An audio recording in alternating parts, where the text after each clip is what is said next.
So what we've done here is set up a very basic, very simple getting started aquarium. So what's going on at the moment is we have a filter, and the filter is returning water to the aquarium, and we're making sure that there's good agitation on the filter so the surface is getting broken, and then the filter is going to have some good bacteria in the media. So it's important that the media is never washed with tap water. It must only be washed in water you remove from the aquarium. This filter also has a cartridge inside it, and that cartridge is going to get replaced monthly. But I would replace it for polyfilter because polyfilter will not remove what it's collected. Now the filter is going to help to filter the water, but it's going to use oxygen to oxidize the waste in the water, which means it's actually going to reduce the oxygen in the water.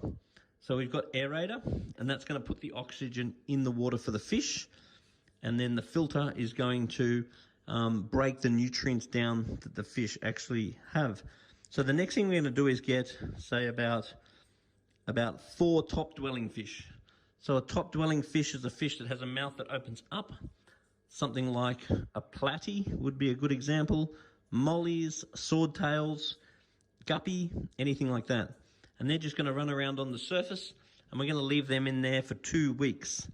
Then, after 2 weeks, we're going to get a Vegemite jar of water and a little video of the tank so we can see everything that's going on with the tank. And I'll test the water. I'll look at the video. If I'm happy with everything, then we'll put some mid-dwelling fish in. We'll put half a dozen mid-dwelling fish, maybe something like Serpae tetras, maybe something like Harlequin rasboras, something that where the mouth opens forward. That's a mid-dwelling fish. We'll leave them in there for 2 weeks. Then after 2 weeks, we'll bring a sample of the water and a little video of the tank.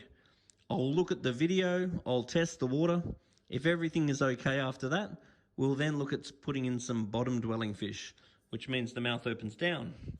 We'll put a combination of suckermouth fish, and the suckermouth fish will run around and help to clean our algae. If we're getting algae, we will get more suckermouth fish, and then we'll also put some scavenging fish, which will have little tentacles. And these little tentacles will help to find all the waste from the other fish and eat them and any spare food. And then over time, we're going to be feeding the fish. And as we feed the fish, we want to feed the fish what they eat in 30 seconds. So there's not one speck of food left after 30 seconds. Now, the quality of the food you feed governs the health of your fish. So fish keeping is 50% about water quality and 50% about nutrition. So you want to feed good food like Danichi, slow cooked, not processed food, not flakes, not something that's been pressure cooked and processed and all the goodness has been wrecked. Now, it's got a light on the aquarium. We're going to turn the light on only when it needs to be on. So if we're at work, the light's off. If we're asleep, the light's off. We're going to try to limit the amount of sunlight, particularly if we're getting algae in the aquarium, and getting more suckermouth catfish will help to control algae. And if we do get live plants, we want the light on at least 6 hours a day to make sure the plants are getting some light, maybe 8 hours a day. Then when we clean the filter, as we said, we're going to do that in tank water, not tap water. We're going to keep an eye on the temperature, because we want it to be 25 degrees or thereabouts. We've got a little heater there that's keeping it at the right temperature. We make sure the heater's under the water all the time.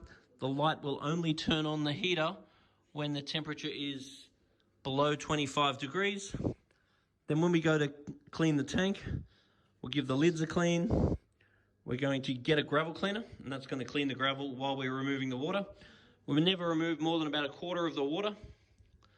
And then we give the tank a bit of a clean up. We take the media out of the filter. We're going to replace the cartridge if it needs replacing monthly. If you're using polyfilter, you just replace it when it looks black. Then we get the water again.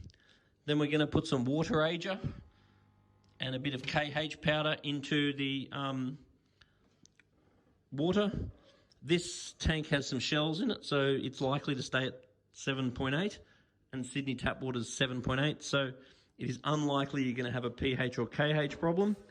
We'll just make sure we put a little bit of GH salt and a bit of water ager into the new water before we put the water in the aquarium every single time.